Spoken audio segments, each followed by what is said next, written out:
Our hearts beat to the city streets. We began to feel the fire. We rise like tall buildings as the daily routine के ढेर सारे ऐसे काम होते हैं जिसको करने का अगर आसान तरीका हमें मिल जाए ना, तो हमारी लाइफ काफी हद तक आसान हो जाती है, या फिर ये कहूँ कि काफी हद तक काफी सारा टाइम हमारा सेव होता है। आज आपके साथ में शेयर कर रही हूँ कुछ ऐसे ही आइडियाज या तरीके या ऐसी बातें जो कि आप अगर उनको ध्यान में रखेंगे तो आपके बहुत सारी अनवांटेड जो चीजें होती है ना वो वेस्ट होने से बच जाएंगी, कुछ टाइम भी बचेगा, कुछ पैसा भी बचेगा, और वो आपकी डे टू डे लाइफ में यूजफुल तो है ही। तो अगर वीडियो कहीं पर भी पसंद आए ना तो लाइक जरूर कीजिएगा। चलिए वीडियो शुरू करते हैं। गर्मियों का मौसम आ गया है और धूप से बचने के लिए हम सभी ग्रीन शेड ज़रूर लगाते हैं, लेकिन इनको ना लगाने के लिए बांधने का बड़ा दिक्कत होती है। तो उसको बांधने के लिए बहुत ही अच्छी सी चीज़ है, ये इस तरीके की आती है जिप टाई। जिप टाई ना कई सारे साइजेस में आती हैं, छोटी वाली भी आती हैं और लंबी वाली भी आती हैं। मैंने ये लंबी वाली ली है, इसमें एक साइड में ना किनारा लगा होता है और दूसरे साइड में होता है लॉक। इसको बहुत ही आसानी से हम किसी भी इस तरीके से ग्रीन नेट जो होता है ना उसमें लगा सकते हैं। ये जो होल देख रहे हैं इसी में दूसरा वाला सिरा लगा करके हमें पास करना है। बस करना क्या है, इस तरीके से कर्टन के अंदर डाला और दूसरा साइड लेकर के इसके अंदर इस तरीके से डाल देंगे, और डालने के बाद में ये देखिए लॉक के अंदर डाला और एक साइड से जहाँ से डाला था ना इसको कस के खींच देंगे जहाँ पर भी हमें रखना है। और ये इतना ज़्यादा टाइट होता है कि एक बार आपने इसको लॉक कर दिया ना तो ये बिल्कुल भी कभी नहीं खुलेगा जब तक कि आप इसको सीजर से कट ना करें। तो मैंने बस इसको खींच करके जितना टाइट करना था उतना टाइट कर दिया और बाकी को मैंने कट कर दिया है। इस तरीके से अब ये मेरा कर्टन जो है ये इस साइड में बंधा रहेगा, जितनी भी हवा आए ये निकलेगा नहीं। तो ये बहुत ही अच्छा तरीका है। अदरवाइज़ पहले मैं क्या करती थी ना, सुई धागे की हेल्प से सिलती थी, उसमें बहुत टाइम लगता था और कई बारी क्या होता था वो धागा खुल भी जाता था। तो ये तरीका बहुत अच्छा है। जिप टाई 1 रुपये या 2 रुपये की मार्केट में मिल जाती है। अब भाई देखिए गर्मियाँ तो आ गई हैं अपने पीक पर और बिना आइस के कोई भी चीज़ ठंडी ड्रिंक का मज़ा नहीं आता। तो आइस तो हम सभी जमाते हैं अपने फ्रिज में, लेकिन इसको थोड़े से अच्छे तरीके से स्टाइलिश तरीके से अगर हम जमाएं तो अपनी ड्रिंक का मज़ा जो होता है ना वो दुगना हो जाता है। जस्ट 2-3 टिप हैं सिंपल से। सिंपल पानी जो भी हम लेते हैं, आरओ का वाटर जो लेते हैं उसके अंदर किसी में आप पुदीना डाल दीजिए यानी कि मिंट डाल दीजिए, किसी में स्ट्रॉबेरी के टुकड़े डाल दीजिए, किसी में जो आपको चेरी वगैरह होती है वो डाल दीजिए, और इस तरीके से सिंपल अपनी बर्फ़ को जमने के लिए छोड़ दीजिए। और ये जब डीप फ्रीज से निकालेंगे ना आप तो ये इस तरीके से जमी हुई निकलेगी। आप इसको किसी भी ड्रिंक में डालेंगे ना, अगर सिंपल शिकंजी में भी डालते हैं ना तो ये देखने में एक तो बहुत अच्छी लगेगी, दूसरा जो भी चीज़ आपने डाली है उसका फ्लेवर बहुत अच्छा आएगा। और अगर आप इस तरीके से गैस के सामने रखेंगे तो उनको भी एक नई चीज़ देखने के लिए मिलेगी, है ना कमाल का आइडिया, वो भी बिल्कुल फ्री वाला। अब देखिए पीतल के बर्तनों को हम चाहे जितना भी साफ कर लें कुछ दिनों के बाद में वो काले हो ही जाते हैं। मैं इनको पूजा के जितने भी बर्तन हैं ना या डेकोरेशन के बर्तन हैं उनको साफ करने के लिए पीताम्बरी पाउडर जो आता है उसका यूज़ करती हूँ, लेकिन ये कुछ दिनों बाद काले हो जाते हैं फिर से। तो मैं अपने नेटिव प्लेस से लेकर के आई थी धारा लिक्विड।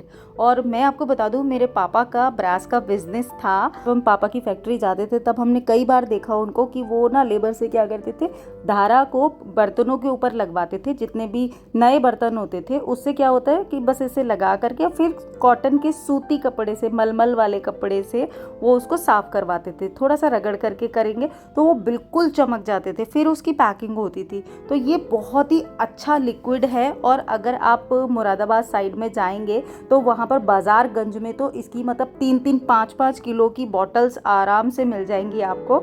और इसका ना पाउडर भी मिलता है और इसका लिक्विड भी आता है, आपको अमेज़ॉन वगैरह पर मिल जाएगा या लोकल मार्केट में सर्च कर लीजिएगा, काफ़ी अच्छा है। और इससे सफाई करके और पीताम्बरी से सफाई करने में ज़मीन आसमान का अंतर है। इससे साफ़ किए हुए बर्तन ना ज़्यादा दिन तक चमकते रहते हैं। आप इसका कपड़े का हाल देख सकते हैं कितना गंदा है। और हाँ, इसको साफ़ करने के बाद में ना एक बार लिक्विड डिश वॉश से बर्तनों को ज़रूर साफ़ कर लें जिससे कि इसकी स्मेल निकल जाए। मैं इसमें खाने वाले बर्तन कभी साफ़ नहीं करती हूँ, डेकोरेशन वाले बर्तन या पूजा के बर्तन जो रहते हैं उसको साफ़ करती हूँ। और आप देखिए बर्तनों की चमक कितनी अच्छी लग रही है ना, बिल्कुल नए जैसे हो गए। आपने ये टिप ट्राई की है तो भी मुझे ज़रूर बताइएगा, और अगर नहीं की है ना अब तक तो भी एक बार ही मुझे कमेंट करके ज़रूर बताइएगा। अच्छा, अपने घर में गार्डन बनाना किसे नहीं पसंद। अपने घर में सुंदर सुंदर से फूल खिलते हो, हरा भरा गार्डन हो, वो तो सबको ही अच्छा लगता है।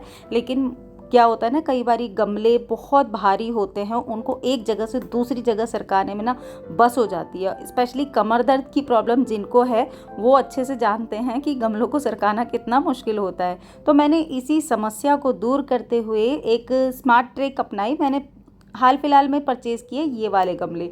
ये 12 इंच के पॉट है, प्लास्टिक के पॉट हैं, और प्लास्टिक के पॉट तो वैसे भी हल्के रहते हैं। इसके बैक साइड में आप देख सकते हैं ये व्हील्स लगे हैं। व्हील्स की हेल्प से आप इनको कहीं पर भी मूव कर सकते हैं। चाहे तो इसके अंदर मिट्टी भर के मूव कर सकते हैं, चाहे तो इसके अंदर मिट्टी वाला गमला रख सकते हैं, तो आसानी से मूव किया जा सकता है। मैं तो प्लास्टिक के गमले यूज़ करती हूँ। इसमें डायरेक्ट भी प्लांट लगाया जा सकता है, बीच में होल करके। वीडियो में दिखाए गए कोई भी प्रोडक्ट बिल्कुल भी स्पॉन्सर्ड नहीं है, तो अगर आप चाहें तो इनके लिंक मैं दे दूंगी नीचे डिस्क्रिप्शन बॉक्स में, चेक कर लीजिएगा। अदरवाइज अगर आपको लोकल मार्केट में मिलते हैं तो आप वहां से परचेज कर सकते हैं। दोस्तों, गर्मियों में नींबू का यूज तो हर घर में भर भर के होता है ना। लेकिन नींबू के छिलकों का आप क्या करते हैं, मुझे कमेंट बॉक्स में लिखिएगा। वैसे तो नींबू के छिलकों के बहुत ढेर सारे यूज हैं, लेकिन आज मैं आप सबके साथ में शेयर कर रही हूँ दो बहुत ही अमेजिंग से यूज। एक तो अपने ऊपर और एक अपने पौधों के ऊपर। तो अपने ऊपर यूज करने के लिए क्या है, पहले तो वो बताती हूँ। अगर आपके पास 1 या 2 नींबू के ही छिलके हैं तो उसको अपने ऊपर यूज़ कर लीजिए, और अगर आपको थोड़े से ज़्यादा हैं, यानी कि 5, 6, 7, 8 के हैं, तो उसका यूज़ भी बताऊंगी, और उससे ज़्यादा है उसका यूज़ भी बताऊंगी। तो चलिए फ़िलहाल मैं एक छिलके का यूज़ बताती हूँ। 1 या 2 हैं तो उनको क्या कीजिए, अच्छे से जैसे इसका रस निकल जाता है ना, तो उसको रस निकाल करके अलग कर लीजिए। और यहाँ पर ली है मैंने आधा चम्मच खाने वाला सोडा, आधा चम्मच कॉफ़ी और आधा चम्मच शहद, और इसमें आधा चम्मच ही आप चाहें तो शैम्पू मिला सकते हैं, जो भी आपके पास हो, या बॉडी वॉश मिला सकते हैं। अब इन सब चीज़ों को नींबू की हेल्प से मिक्स करना है। इससे इसमें केमिकल रिएक्शन होगा और इसमें झाग बन जाएंगे बहुत अच्छे से। और इससे क्या करना है, ये एक हमने सॉल्यूशन बना लिया, और इस सॉल्यूशन से जहाँ भी आपको, आजकल गर्मियाँ बहुत हैं और इस टाइम पर हाथ पैरों में टैनिंग, गर्दन पर साइड में बहुत टैनिंग हो जाती है, पैरों में टैनिंग हो जाती है, तो उससे ये बहुत ही आसानी से रिमूव करता है। आप ट्राई करके ज़रूर देखिएगा। मैं ये नहीं कहती कि एक बार में ही आपको बहुत अच्छा रिजल्ट मिलेगा, लेकिन हाँ, आपको विजिबल रिजल्ट ज़रूर मिलेगा। ये देखिए, मैंने अपने हाथों को थोड़ा सा ही, मतलब 2-3 मिनट के लिए ही मैंने रब किया, और हाथों में काफ़ी फ़र्क आया है। अच्छा, अब दूसरा तरीका बता रही हूँ। अगर जैसे 5-6 नींबू के टुकड़े हैं तो उसको 3 से 4 दिन के लिए ना आप इसको पानी में डिप करके रखें, और 3 से 4 दिन के पानी के बाद में नींबू को अच्छे से निचोड़ करके छिलकों को तो आप फेंक दीजिए। ये पानी जो रहेगा, इसको आप कम से कम 1 से 2 लीटर पानी में डालिए और मिक्स कर लीजिए। नींबू का रस यूज़ नहीं करना है, नींबू अच्छे से निचोड़ा हुआ होना चाहिए, और उसको हमें पानी में भिगो करके रखना है। इस बात का खास ख्याल रखें। और उस पानी को लगभग 1 कप के करीबन पानी आप अपने क्रोटन में डालिए, गुड़हल में डालिए, गुलाब के पौधे में डालिए, और बोगनविलिया में डालिए। अगर आपके पास हरसिंगार का पौधा है उसमें भी डाल सकते हैं, मोगरा में भी डाल सकते हैं, और उसके बाद में अपने पौधों में फूलों का रिजल्ट देखिएगा कितना अच्छा रहता है। घर में कहीं पर भी रस्ट लग जाए, यानी कि जंग लग जाए, तो उसको साफ करना कितना मुसीबत भरा काम होता है ना, और अच्छी भी नहीं लगती है देखने में। मेरे भी इस वाली कैबिनेट में देखिए थोड़ी सी जंग लग गई है, इसमें मेरी कटलरी रहती है, लेकिन इसको बहुत आसानी से मैं साफ़ कर लेती हूँ। ये मेरे पास एक डस्ट रिमूवर है, बहुत ही ईजिली डस्ट को क्लीन कर देता है। जस्ट इसको क्या करना होता है, इसको स्प्रे किया जहाँ पर भी डस्ट लगी है, रस्ट लगी है सॉरी, तो इसको अच्छी क्वांटिटी में थोड़ा सा स्प्रे करके और 10 मिनट के लिए छोड़ देना है। फिर उसके बाद में किसी भी कपड़े से, या फिर अगर बहुत पुराना है तो आप किसी भी स्क्रबर से उसको स्क्रब कर दीजिए, और इसके बाद में लिक्विड डिश वॉश से उसको साफ़ ज़रूर कर दें, क्योंकि इसमें मिट्टी के तेल जैसी आती है, इसलिए ये थोड़ा सा स्मेल करता है, इसलिए आपको लिक्विड डिश वॉश से साफ़ करना बहुत ज़रूरी है। जैसे घर में जब भी हम मॉपिंग करते हैं तो स्कर्टिंग जो होती है उसके ऊपर ना कभी कभी निशान पड़ जाते हैं मॉपिंग के ही, जैसे कि ये देख रहे हैं आप मेरे यहाँ स्कर्टिंग के लग गए हैं। तो इसको मैं क्लीन करने के लिए अगर कपड़े से साफ़ करूँगी या मॉप से साफ़ करूँगी तो मेहनत बहुत लगती है और टाइम भी बहुत लगता है। तो मैं क्या करती हूँ, सिंपल सा सॉल्यूशन बनाती हूँ एक, जिसमें होता है मेरा खाने वाला सोडा और लिक्विड डिश सोप और फ्लोर क्लीनर और थोड़ा सा मैं हार्पिक मिलाती हूँ इसके अंदर, और इन सबको 1 लीटर पानी में मिक्स करके, ये मेरे पास एक स्क्रबर लिया है जो कि ब्राउन कलर का है, स्कॉच ब्राइट का, और बहुत ही अच्छा स्क्रबर काम कर रहा है। इससे सॉल्यूशन में डिप करके इस तरीके से मैं स्क्रब करती हूँ। तो जितना भी फ्लोर गंदा है या स्कर्टिंग गंदी है या जहाँ पर भी बाथरूम वगैरह में भी कई बार ऐसे निशान वगैरह पड़ जाते हैं, तो इसको क्लीन करना बहुत ही ईजी हो जाता है। हाँ, बस हाथ से थोड़ी सी मेहनत लगती है, लेकिन हाँ, ये अच्छे से साफ़ हो जाते हैं। इसके बाद में गीले कपड़े से साफ़ कर दो या मॉप कर दो तो ये बहुत ही आराम से निकल जाते हैं। अगर ये निशान हम साफ़ नहीं करते समय रहते तो कुछ टाइम के बाद में ये और गहरे होते जाते हैं, फिर ये साफ़ नहीं होते हैं। ये बहुत ही सिंपल और इजी सा तरीका है, ट्राई करके देखिएगा। घर में ढेर सारा लकड़ी का फर्नीचर होता है, यहाँ तक कि हमारे खिड़की दरवाजे भी लकड़ी के ही बने होते हैं। अब इनको अगर हम पॉलिश कराने के लिए जाएंगे तो हजारों रुपए ऐसे ही खर्च हो जाएंगे। तो वैसे तो मैंने बहुत सारी ऐसी होममेड चीजें आप सबके साथ में शेयर कर रखी हैं अपने टिप्स एंड ट्रिक्स वाले वीडियोस में, जिसकी हेल्प से आप घर पर ही बहुत सारी लकड़ी की चीजों को पॉलिश कर सकते हैं। लेकिन अगर आपको होममेड आइडियाज ट्राई करने में डाउट रहता है कि ये अच्छे से काम करेंगे या नहीं करेंगे, तो या फिर आपके पास इतना टाइम नहीं है कि आप उन चीज़ों को पहले बनाएं और फिर ट्राई करें, तो होममेड चीज़ की जगह आप रेडीमेड चीज़ों का भी यूज़ कर सकते हैं। मैं आपको दिखाती हूँ एक ऐसी चीज़ जिससे मैं जब जल्दबाजी में होती हूँ ना, तो उससे घर पर फर्नीचर की या लकड़ी की जितनी भी चीजें हैं उसकी पॉलिश करती हूँ। डाइनिंग टेबल, कॉफ़ी टेबल, घर के दरवाजे या लकड़ी का जहाँ पर भी काम हुआ है उसको मैं पॉलिश करने का काम हफ्ते में या महीने में जैसा भी मुझे टाइम लगता है एक बार करती हूँ इस वैक्स पोल से। और ये तो मैंने आपको ना जाने कितनी ही बार दिखाया होगा, काफ़ी सालों से मैं यूज़ कर रही हूँ। जस्ट इसको यूज़ करना भी बहुत ही आसान है।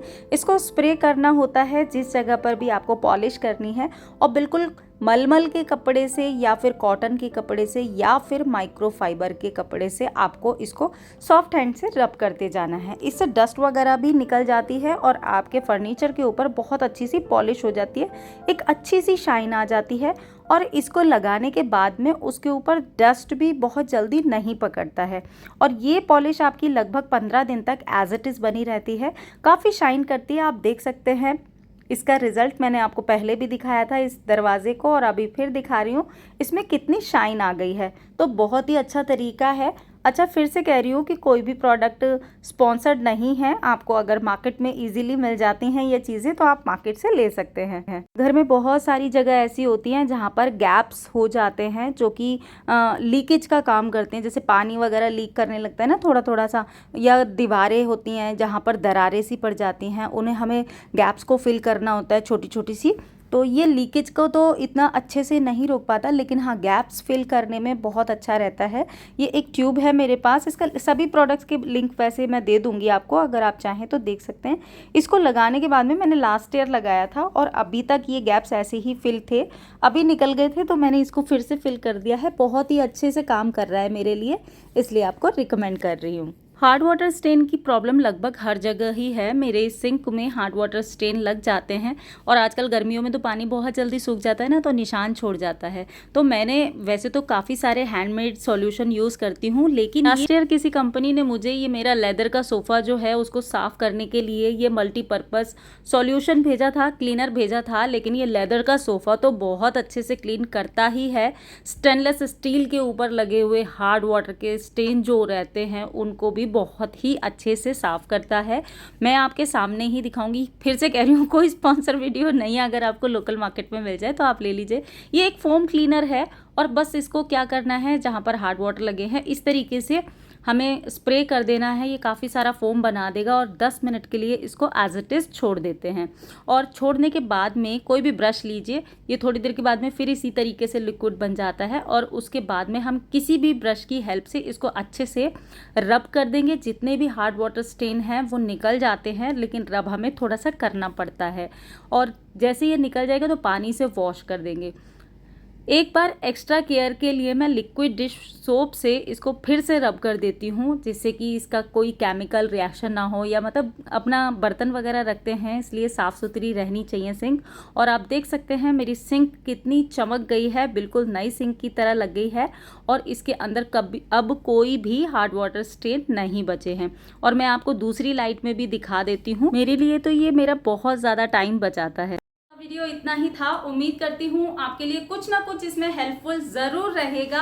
और अगर वीडियो कहीं पर भी पसंद आता है ना तो लाइक ज़रूर किया कीजिए, ये तो बिल्कुल फ्री है। और चैनल पर नए हैं तो सब्सक्राइब कर लीजिए इसी तरह के और भी वीडियो देखने के लिए, ये भी बिल्कुल फ्री है। और हाँ, यहाँ पर गर्मी बहुत है तो आप भी हाइड्रेट रहिए, पानी पीते रहिए और बाहर निकलते तो सन ग्लासेस अम्ब्रेला वगैरह लेकर के रहिए। और हो सके तो जो पीक टाइम होता है ना गर्मी का, उस टाइम पर बाहर ना निकले, बहुत ज़रूरी हो तभी बाहर निकले। अपना ख्याल रखिए और मस्त रहिए। Bye bye.